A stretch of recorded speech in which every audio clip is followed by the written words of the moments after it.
भक्ती. पुढारी online आणि पुढारी कस्तुरीमध्ये तुमच्या सगळ्यांचं स्वागत. आपण आज आलेलो आहोत आपुलकी दिव्यांग मुलांची शाळा आणि निवासी शाळा पाचवडीत, आणि या शाळेच्या संस्थापिका आणि मुख्याध्यापिका सौ सुषमा पवार आपल्यासोबत आहेत. त्यांचं खूप खूप स्वागत. नमस्कार. जसं की तुम्हाला माहिती आहे की आपल्या घरात 2 किंवा 3 जरी लहान मुलं असतील तरी त्यांना सांभाळणं खूप जिकिरीचं काम असतं, स्पेशली जेव्हा शाळांना सुट्टी असते. आणि गेले काही महिने कोरोनामुळे आपली मुलं घरातच आहेत आणि ती किती उपद्व्यापी आहेत किंवा ते कसे वेगवेगळ्या प्रकारचे उद्योग करतात हे मी तुम्हाला वेगळं सांगायला नको. पण सांगण्यासारखी गोष्ट अशी आहे की सुषमाताईंच्या शाळेमध्ये 60 दिव्यांग मुलं आहेत आणि त्यांची वर्षभराची खाण्यापिण्याची, त्यांच्या राहण्याची काळजी घेणं, त्याचबरोबर त्यांचा मेंदूचा विकास होण्याकडं किंवा त्यांचा शारीरिक विकास होण्याकडं पुन्हा खूप लक्ष देणं, ह्या सगळ्या गोष्टी खूप अवघड आणि खूप कठीण आहेत. जितकं आपल्याला दिसतं त्याच्यापेक्षा खूप जास्ती त्याच्या पाठीमागे कष्ट आहेत. जसं आपण म्हणतो की हिमनगाचं एक टोक वर दिसतं आणि त्याच्यापेक्षा 3 पट भाग त्याचा पाण्यात असतो, तसंच काहीसं आपल्याला इथं म्हणता येईल की आपल्याला त्यांचं दिसणारं काम हे त्याच्यापेक्षा कितीतरी जास्ती आहे. आणि आपण जाणून घेऊया हे त्यांच्याकडून, त्यांच्याच काम आणि तुमचं नाव तसं सातारा जिल्ह्याला खूप परिचित आहे, कारण पंचकृषीमध्ये आपल्या शाळेचा आणि तुमच्या नावाचा महिमा खूप मोठा आहे. म्हणजे याआधी पण आपण खूप वेगवेगळ्या निमित्तानं भेटलेलो आहोत, बरेच पुरस्कार तुम्हाला मिळालेले आहेत, त्या पुरस्कार सोहळ्यामध्ये आपण भेटलोय. तर मला असं वाटतं की पुरस्कार मिळत असताना एक ढोबळ म्हणून आपण मोठ्या ठराविक गोष्टी किंवा महत्त्वाच्या गोष्टीच लोकांना सांगत असतो. पण आज आपण या कार्यक्रमाच्या निमित्तानं आपल्या सगळ्या मैत्रिणींना किंवा एकूणच आपले जे व्ह्यूअर्स आहेत त्यांना आपण हे सांगूयात की तुमचा हा प्रवास सुरू कसा झाला. म्हणजे जनरली एखाद्या महिलेनं करिअर करायचं म्हटलं तर आपण असं खूप छान सुंदर आभासी जगात करिअर करण्याचा विचार करतो. म्हणजे एखादं ब्युटी पार्लर करणं किंवा एखादा कम्प्युटरचा कोर्स करणं, एखाद्या ठिकाणी जॉब करणं. पण हे सगळं म्हणजे जे रूढार्थानं चालत आले किंवा ज्या पायवाटेवरून सगळेच जात आहेत त्या वाटेवरून न जाता एक वेगळा मार्ग तुम्ही निवडला. नुसता निवडलाच नाही तर त्याचं असं खूप छान डांबरीकरण केलं त्या मार्गाचं. आणि म्हणजे तुमच्या पाठीमागून जर कोणी या मार्गावर जाऊ इच्छित असेल तर त्याला व्यवस्थित मार्गदर्शन होण्या इतपत काम तुम्ही केलेलं आहे या क्षेत्रात. तर मला हे विचारायचं आहे की या क्षेत्राकडे तुम्ही कशा वळलात? बरं, सर्वात प्रथम मी तुमचे खूप आभार मानते की तुम्ही आज आलेला आहात. तर तुम्ही जो मला प्रवास विचारला, खरं प्रत्येक स्त्री ही एक दुर्गाच असते आणि तिने जर मनापासून ठरवलं तर ती नक्कीच फार मोठं काम करू शकते. आता आमच्या घरात तर आम्ही 6 बहिणी आणि छोटा भाऊ असल्यामुळे एक 5 नंबरची बहीण जी माझी आहे पौर्णिमा, तर तिला लहान असताना मेनिंजायटिस झाला आणि त्यामुळे खरं तर आमचं पूर्ण वातावरण घरातलं बदललं. सगळ्यात मोठी मी असल्यामुळे मला तिच्याकडे लक्ष द्यायचं आणि शाळाही बघायची. तर त्यामुळे थोडंसं असं वाटलं की हिच्यासाठी आपल्याला काहीतरी केलं पाहिजे. आणि सुरुवातीला तर या मतिमंद मुलांना आत्ता कुठे लोक 10 वर्षामध्ये दिव्यांग आणि मतिमंद म्हणू लागले. सुरुवातीला वेडं म्हणूनच त्या मुलांच्याकडे पाहिलं जायचं. मग मला लहानपणापासूनच, मी 5वीला असल्यापासूनच वाटायचं की आपण खरंच काहीतरी केलं पाहिजे. आणि योगायोगाने नंतर मग मी कन्या शाळेमध्ये शिक्षण झालंय माझं 8वी ते 12वी. आणि मग त्यानंतर 12वीमध्ये आम्ही 6 बहिणी, सांगितल्याप्रमाणे 6 बहिणी असल्यामुळे लवकर लग्न झालं माझं पण वयाच्या 18व्या वर्षी. आणि माझे मिस्टर जे आहेत अनिल पवार, त्यांना मी ही गोष्ट बोलून दाखवली की मला या मुलांसाठी काहीतरी करायचं आहे. आणि कॉमन ज्या काही मुली करतात की इंजिनियर व्हायचं, डॉक्टर व्हायचं, तर त्यापेक्षा या मुलांसाठी आपण काय करू शकतो का. तर me by action इन्स्टिट्यूटला 2002मध्ये 1मध्ये me training घेतलं. 2002ला मी शाळेची सुरुवात केली. आणि ही वाट इतकी बिकट आणि इतकी अवघड होती की सुरुवातीला फक्त आमच्याकडे 5च विद्यार्थी, 4 विद्यार्थी बाहेरचे होते आणि माझी स्वतःची बहीण माझी विद्यार्थिनी होती. आणि तुम्ही म्हणालात तसं की स्ट्रगल प्रचंड, पहिल्या दिवसापासून स्ट्रगल करावं लागलं. कारण इथे त्यावेळची परिस्थिती अशी होती की पूर्ण ग्रामीण भाग असल्यामुळे प्रत्येक स्त्री लग्न झालेली ती गाई म्हशींच्या धारा काढायची, रानातले सगळे कामं करायची आणि शिवाय घरात आल्यानंतर पण कामं करायची. आणि त्याच्यापेक्षा वेगळं पाऊल मी माझं स्वतःचं टाकलं होतं. मग सुरुवातीला महिलांनी किंवा इथल्या लोकांनी, इथलं असं म्हणू शकत नाही पण समाजामधून खूप त्रास सहन केला. पहिली गोष्ट म्हणजे इंग्लिश मिडियम सुरू करा असं सगळ्यांचं म्हणणं होतं, मराठी शाळा चालू करा, कन्या शाळा सुरू करा असं म्हणत होते. आणि लोक मला अशी म्हणायची की का हिला काही कळत नाही का, वेड्यांची शाळा काढली होती. बरोबर. आणि एखाद्या महिलेने शाळा काढणं, कारण आता आपण बघतो की जिल्हा परिषदच्या सगळ्या शाळा असतात किंवा जे राजघराणी असतात किंवा मोठी मोठी ज्यांच्या पाठीमागे बॅकग्राऊंड असतं त्या लोकांच्या फार मोठं स्कूल, कॉलेजेस वगैरे असतात. बरोबर. तर मला म्हणाले की तू अगदी सामान्य कुटुंबातली, तुझ्या पाठीमागे दीर नाहीये, बाकी कुठलं बॅकिंग नाहीये किंवा आमच्याकडे काही भरपूर पैसा होता असं पण नाहीये, मग वेड्यांची शाळा कशाला काढायची. ती कन्सेप्टच इथल्या लोकांना काही रुचत नव्हती सुरुवातीला. मग त्याच्यातून खूप स्ट्रगल केलं, खूप सहन केलं. सासूबाईंना सासऱ्याने त्यांची मला खूप म्हणजे तसा पाहिला तर पाठिंबा मिळाला. कारण मी जेव्हा ट्रेनिंगला जायचे तेव्हा आमच्या सासूबाईंना सांगणाऱ्या खूप महिला होत्या की तुम्हाला काय कळतं का, सुषमा तिकडे जाते ट्रेनिंग करते आणि तुम्ही घरामध्ये स्वयंपाक करताय किंवा राहिलेली कामं जरी मी करत असले तरी पण मुलांना सांभाळणं म्हणजे जे तुमचं एका बाईचं जे महत्वाचं काम समजलं जातं की ते म्हणजे घरकाम, घरातल्या जेवायला घालणं, कपडे भांडी पाणी, हे सोडून तुम्ही वेगळं काहीतरी शिकायला जात होतात आणि तेव्हा सासूबाईंना काम करावं लागत होतं. तर मध्ये तुमच्या सासूबाईंचे कान भरणारे लोक भरपूर तुमच्या दोघींमध्ये वाढण्याचा प्रयत्न. पण ते कसं व्हायचं की माझे सासरे मुळात शिकलेले असल्यामुळे त्यांनी खूप खूप मला आधार दिला. आणि आता जे तुम्ही ही सगळी संपूर्ण शाळा पाहिली तर ते 5 गुंठे सुद्धा आमच्या सासऱ्यांनी मला डोनेशन मध्ये दिले. कारण इतरांना आपण जागा मागायची आणि मग एखादं स्वप्न पूर्ण करायचं, तर तसं काही नाही. माझ्या मिस्टरांची, माझ्या नणंद ज्या आहेत, इतकं त्यांनी मला पाठिंबा दिला ना. आणि खरंच एखाद्या स्त्रीला जर घरातून पाठिंबा मिळाला ना तर ती खरंच पुढे जाऊ शकते, यावर माझा ठाम विश्वास आहे. जग बदलू शकते प्रचंड सगळ्या पद्धतीने. खूपच छान सुषमाताई, तुमचा हा प्रवास आम्हाला नक्कीच प्रेरणादायी आहे. कारण एक महिला म्हणून आधी आपल्याला घरातल्या अडचणींवर मात करावी लागते आणि त्यानंतर समाजाला तोंड द्यायचं असतं. आणि अशा वेळेला जर आपल्याला आपल्या कुटुंबाचा पाठिंबा मिळत असेल तर मी म्हटलं तसं आपण नक्कीच जग बदलू शकतो.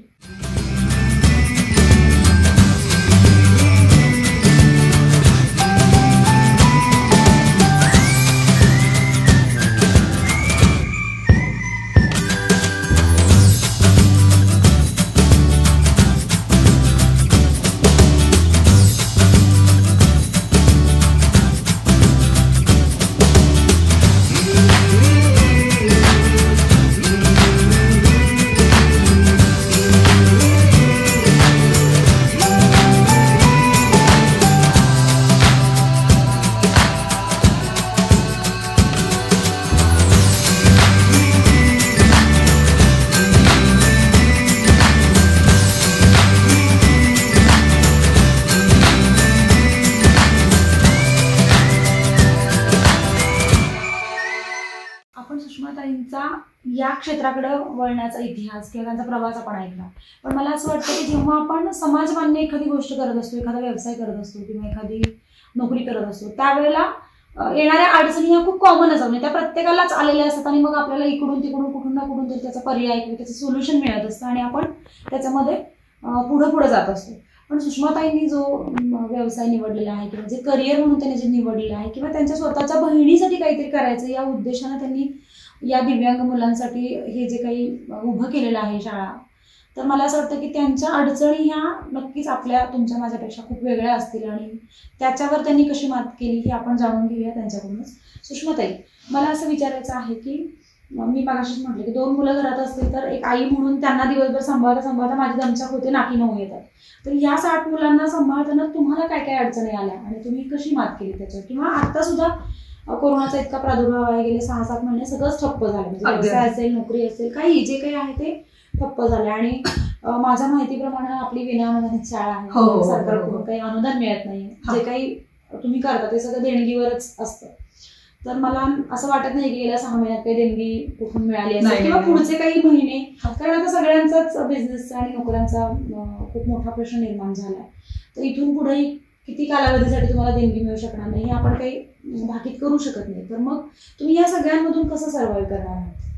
बस, तुम्ही जे मला सुरुवातीला विचारलं की कुठल्या पद्धतीने अडचणी आलेल्या आहेत, खरं तर नॉर्मल मूल म्हटलं की ते इंग्लिश मिडियमला जाणार असतं किंवा मराठी शाळेमध्ये जाणार असतं आणि काही दिवसांनी ते मूल मोठं होतं, मग IT सेक्टरमध्ये जाईल किंवा नोकरी करेल, सरकारी नोकरी करेल आणि ते आई वडिलांना सांभाळेल. म्हणजे आतापर्यंतचं आपलं समाज हा असाच आहे की मुलं शिकतात, मोठी होतात, नोकऱ्या करतात आणि आई वडिलांना सांभाळतात. पण या मुलांचं काय, कर्णबधीर मूल असलं तरी त्याला छोटी मोठी नोकरी लागते किंवा एखादा अंध विद्यार्थी असेल तरी पण त्यांना छोटी मोठी कामं करून ते स्वतःचं जीवन हे करू शकतात.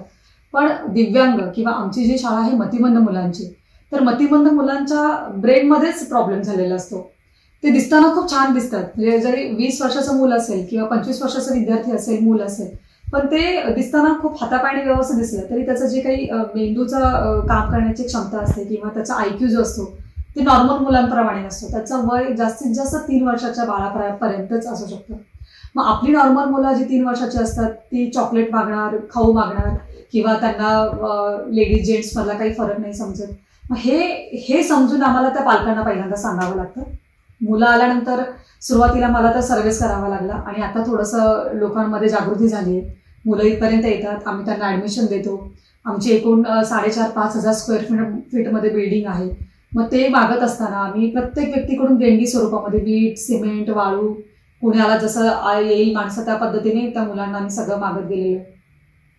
इंग्लिश मिडियमसाठी, मराठी मिडियमसाठी पालक लोक खूप खर्च करतात, पण जर अपंग मूल घरात असेल तर 90% लोकांचा हाच इश्यू असतो की कशाला जन्माला आलं हे बाळ, नाही का. एक तर पहिली गोष्ट म्हणजे ते त्या मुलाला स्वीकारतच नाहीये. आणि मग शेजारी पाजारी त्यांच्या घरातून जेव्हा लोक म्हणतात की अरे तुम्ही यांना स्पेशल स्कूलमध्ये घाला किंवा त्याला व्यवस्थित कपडे घाला, मग तेव्हा त्याच्यानंतर मग माऊथ पब्लिसिटीने आपल्यापर्यंत मुलं येतात. मग जास्तीत जास्त पालकांचा कल हाच असतो की जितकं फुकट होईल तितकं तुम्ही शाळेनेच ते करावं. आणि ते आमच्या समोर असं दयनीय अवस्थेमध्येच येतात की आम्हाला खायला व्यवस्थित नाहीये, चप्पल घालायला नाहीये किंवा काही नाहीये. मग ते आम्ही थोडंसं, मला ते इच्छा असल्यामुळे किंवा माझी वृत्तीच सेवाभावी असल्यामुळे आम्ही त्या मुलांच्या पालकांच्याकडून काहीच घेत नाही. मग विदाऊट फी त्या मुलांना आपल्याला सांभाळावं लागतं. मग काय लागत नाही, एक मुलं आपल्या घरात असलं तर त्याला चॉकलेट पासून, खाऊ पासून, नाश्ता, जेवण सगळं. मग आम्हाला स्पॉन्सर शोधावे लागतात. मग त्यावेळेला काय करतो आम्ही, टीम केलेली. म्हणजे खरं सांगायचं म्हटलं तर मी माझ्या शिक्षकांना कधीही कुठेही नाही पाठवत काही मागायला. मी असं समजते की ही जबाबदारी माझी आहे मुलांना आणि त्या शिक्षकांसाठी. कारण आपुलकीचा स्टाफ हा पूर्ण महाराष्ट्रात म्हणा किंवा सातारा जिल्ह्यामध्ये अत्यंत सुंदर काम करतो. त्यांना मी आता फक्त 5,000 रुपये पगार देते, पण ज्या वेळेला मी त्यांना 2,000 रुपये द्यायची तेव्हाही काम तितकंच होतं. इतकं सुंदर माझा स्टाफ आहे की ते घरच्या प्रमाणेच आमचं एक फॅमिली बॅकग्राऊंड झालेलं आहे. त्याच्यामुळे त्या शिक्षकांना मला थोडंफार पेमेंट द्यावं लागतं. मुलांसाठी आम्ही स्वतः कंपल्सरी बाहेर फिरते. मग त्यांना किराणा माल असू दे, सॅनिटरी असू दे, कपडे असू दे, मुलांसाठी युनिफॉर्म असू दे किंवा टॉवेल, नॅपकिन, चादर, ब्लँकेट, इतक्या ज्या आपल्या घरात आपल्याला लागणाऱ्या वस्तू आहेत त्या प्रत्येक गोष्टीची मी स्वतः बाहेर जाऊन देणगी मागते, लोकांना रिक्वेस्ट करते, मदत मागते. कारण मला माझ्या घरचं भरपूर आहे, जे आहे ते मला ते संपत नाही खरं सांगायचं म्हटलं तर. मग तिकडचं काही घरातून माझ्या मिस्टरांचं काही सहकार्य असतं आणि देणगीदारांचं. मग कुणाचे वाढदिवस असतात, कुणाच्या लग्नाचे वाढदिवस असतात, मग त्या निमित्ताने लोक येतात, देणगी देतात. आणि आमच्याकडे आमचे ATG असल्यामुळे ते आम्ही त्यांना देतो पावती वगैरे. तुम्ही मगाशी म्हणालात की सरकारकडून आम्हाला काय मिळतं का, तर सरकारकडून आम्हाला 2015 मध्ये महाराष्ट्रातल्या 123 शाळांना त्यांनी अनुदान जाहीर केलेलं आहे. आता 2020 आलेलं आहे, तरीही ते त्याच्यातला काहीही एकही रुपया आम्हाला अजूनपर्यंत मिळालेला नाहीये. त्याचं कारण असं आहे की सरकारी तिजोरीवर काही बोजा येत असेल असं आम्हाला सांगितलं जातं किंवा काही अडचणी सरकारच्या असतील त्याही सांगितल्या जातात. मग सरकार पण देणार नाहीये, तर मग आपण या मुलांना सांभाळायचं कसं. आता दुसरं काही म्हणजे तुम्हाला खरं सांगायला मला असं मीडियामध्ये सांगायला नको वाटते, पण हा विषय पण थोडं सगळ्यांना कळणं गरजेचं आहे की तुम्ही माझे इंटरव्ह्यू घेता किंवा समाजामध्ये ज्यांच्या घरात दिव्यांग विद्यार्थी आहेत, मुलं आहेत, त्यांना त्याची आस्था माहिती असते की बाबा यांच्याकडून आपल्याला काय मिळणार नाही, हा आत्मा म्हणून आपल्याला एक जगवायचा आहे आणि तो कालांतराने जाणारच आहे. काही IAS ऑफिसर, काही अधिकारी मला स्वतःला असे बोललेले की तुम्हाला आम्ही शाळा काढायला सांगितली होती का मॅडम. त्याला काय त्यांना द्यायचं ते उत्तर मी दिलं होतं त्या काळामध्ये. पुन्हा त्यांनी आम्हाला असं म्हणाले की कशाला तुम्ही ह्या अपंग आणि दिव्यांग मुलांसाठी काम करताय, मस्तपैकी नोकरी करायची बँकेत वगैरे आणि छानपैकी राहायचं. त्यातल्या त्यात तुम्ही काढली ग्रामीण भागामध्ये, खेडेगावामध्ये. कोणीतरी म्हटले असं करू शकेल का. तर मी त्यांना त्यावेळेला तेच उत्तर दिलं की सगळ्यांनी जर शहराकडे पळायला सुरुवात केली तर मग ग्रामीण भागातली जी काही मुलं आहेत त्यांना physiotherapy, speech therapy, occupational therapy हे त्यांना मिळणार कसं. म्हणजे ते अगोदरच सर्व बिचारे मुलं करतात, त्याच्यामध्ये आणखीन आपण त्यांना त्रास द्यायचा. हा, तर ते गव्हर्नमेंटकडून तर काही म्हणजे अपेक्षाच फार कमी आहे. आता एखादं क्लास चालवायचं किंवा शाळा चालवायची तर त्याला मान्यता घ्यावीच लागते कंपल्सरी. मान्यता घेण्यासाठी तुमच्याकडे टेबल आहे का, खुर्ची आहे का, फॅन आहे का, तुमचे क्लासरूम कशा आहे, तुमच्याकडे शिक्षक वर्ग आहे का, शिकलेला आहे का, सगळ्या गोष्टी गव्हर्नमेंटच्या नियमामध्ये बसून कराव्या लागतात. ते सगळं केल्यानंतर तुम्हाला सरकार एकही रुपया अजून आम्हाला तर कोणी देतच नाहीये. पैसे पण देत नाहीत, पण त्यांचे नियम सगळे पूर्ण करायचे, त्यांच्या सगळ्या अटी पूर्ण करायच्या, त्यांच्या ऑफिसपर्यंत चपला झिजवायच्या. मॅडम हे सगळं आम्ही केलेलं आहे. आणि आम्ही पण अनुदान खरं घेणार नव्हतो, पण का घ्यायचे तर शिक्षक वर्ग किंवा जो काही कर्मचारी वर्ग आहे त्यांना एक ठराविक ठिकाण मिळेल, बरोबर आहे, त्यांचा स्वतःचा उदरनिर्वाह होईल, त्यांचं कुटुंब चालेल. कारण सुशिक्षित बेकारांची रोजगारी आपल्याला काही वाढवायची नाही संख्या. मग त्या लोकांना जेव्हा एका ठिकाणी नोकरी लागेल त्यावेळेला ते या मुलांसाठी आणखीन प्रामाणिक कामं करतील, एका ठिकाणी कामं करतील आणि प्लस त्यांना त्यांचं स्वतःचं कुटुंब चालवत येईल. यासाठी आम्ही त्यांना एक नोकरीचं ठिकाण उपलब्ध करून दिलेलं आहे. आमच्याकडे 24 जणांचा स्टाफ आहे. मग 24 कुटुंब आमच्या शाळेमुळे जगली जातात. म्हणजे हा एक त्याच्यातला एक चांगला भाग आहे. दुसरं असं की तुम्ही विचारलं की कोरोना काळामध्ये आता तुम्ही कसं शाळा पुढे कराल, तर मॅडम मार्चमध्ये लॉकडाऊन झाल्यापासून एकही डोनेशन आमच्या शाळेला मिळालेलं नाहीये. आता आम्हाला असं टेन्शन आलं की ज्या वेळेला शाळा सुरू होतील, आमच्याकडे आमचं थोडंफार आम्ही ठेवलेले पैसे असतात बँकेमध्ये, पण ते किती टिकणार आहेत ना. कारण आल्याला तर आम्ही कुणाला मागू शकत नाहीये. आणि जर आम्ही तुमच्यासारख्या व्यक्तीनं कुणाला मागितलं की बाबा आम्हाला तुम्ही थोडीफार मदत करा, तर प्रत्येक जण असंच म्हणणार आहे की 6-7 महिने झाले मॅडम, बरोबर आमचा स्वतःचा बिझनेस थांबलेला आहे. तर तो सगळ्यात मोठा आम्हाला आता खरंच त्या सगळ्या गोष्टींना सामोरं जायचंय. तर तुमच्या मार्फत किंवा या वाहिनीमार्फत मी एवढं सांगेन की जास्तीत जास्त लोकांनी शाळेपर्यंत या, आम्हाला मदत करा आणि आम्हाला जगण्याची काळजी तर कोणीतरी करा. कारण कोविड पेशंट, कोरोना आणि या सगळ्या सॅनिटायझर वगैरे या सगळ्या गोष्टींना आपण खूप मदत केली. जे परप्रांतीय गेले त्यांना आम्ही पण आमच्या शाळेमार्फत साधारण म्हणजे 15 ते 20 दिवस आम्ही स्वतः इथले कातकरी समाजाच्या एक 50-60 लोक होती, त्यांना आम्ही स्वतः 3 टाईमचं 2 टाईमचं जेवण त्यांना दिलेलं होतं. म्हणजे त्या वेळेला जे जे काही शाळेमधून होतं आम्ही त्या सगळ्या उपक्रम करत असतो. मग त्यावेळेला आम्ही मदत केली होती. मग नंतर आम्हाला पण फार गरज आहे खरं तर या सगळ्या गोष्टींची.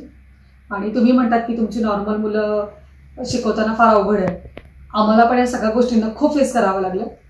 कारण विद्यार्थी जेव्हा घरी गेला ना तेव्हा त्यांच्या पालकांना जास्त कळालं की किती मुलं त्रास देतात आणि कधी शाळा चालू होईल असे दर 2 दिवसाला आमचे फोन असतात मुलांचे. मग त्यांचा आम्ही आता ऑनलाईन अभ्यासक्रम घेतोय किंवा आमचे काही जे शिक्षक आहेत ते घरापर्यंत जातात मुलांच्या, त्यांना भेटतात.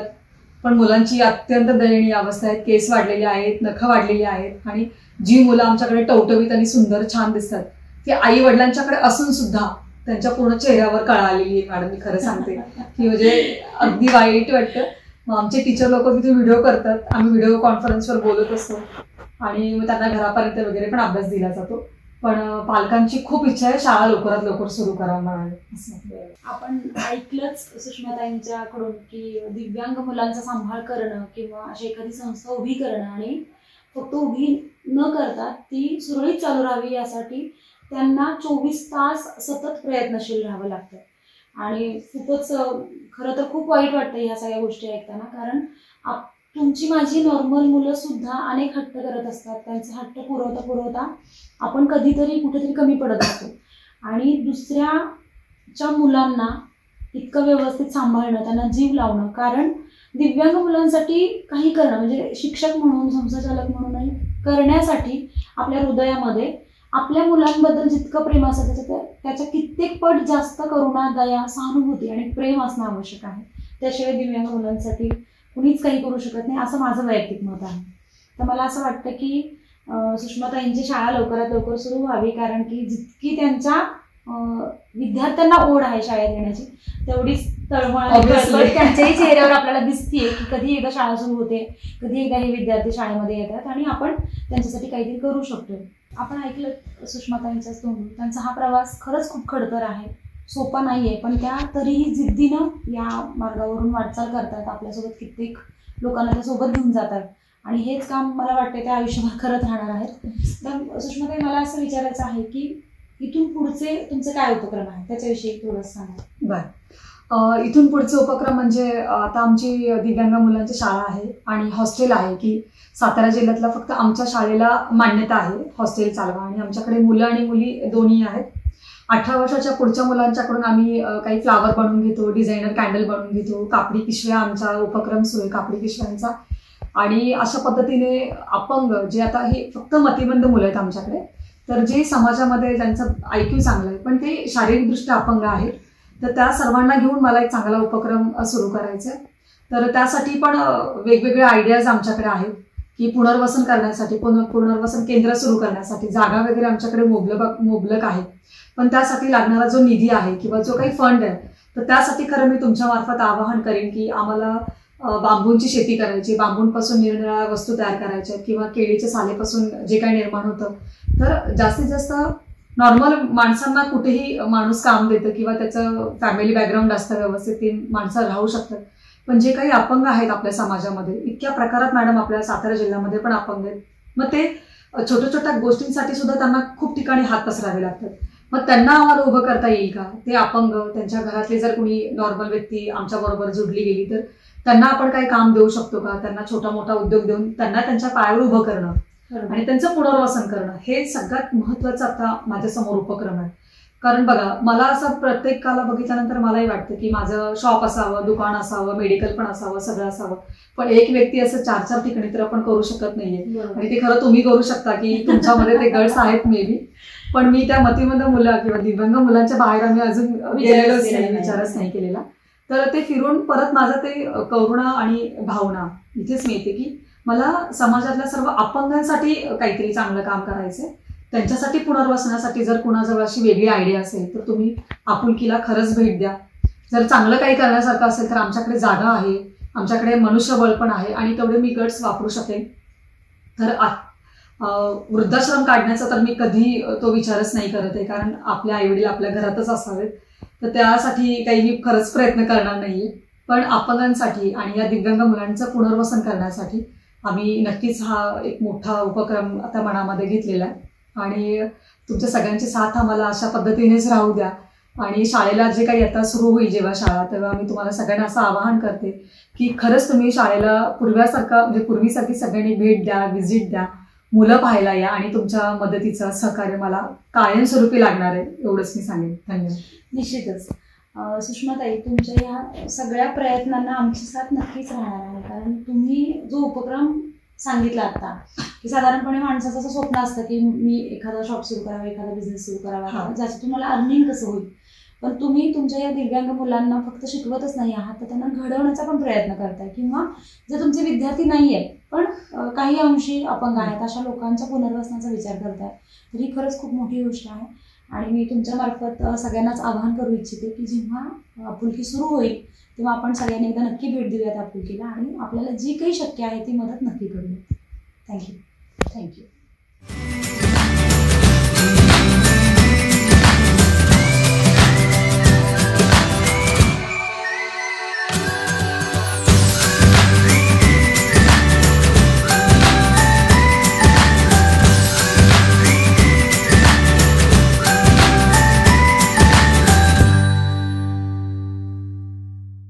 दैनिक पुढारी कस्तुरी क्लबचे वर्कशॉप, लाईव्ह कार्यक्रमांचे व्हिडिओज पाहण्यासाठी @पुढारी कस्तुरी या फेसबुक पेजला लाईक करा, फॉलो करा.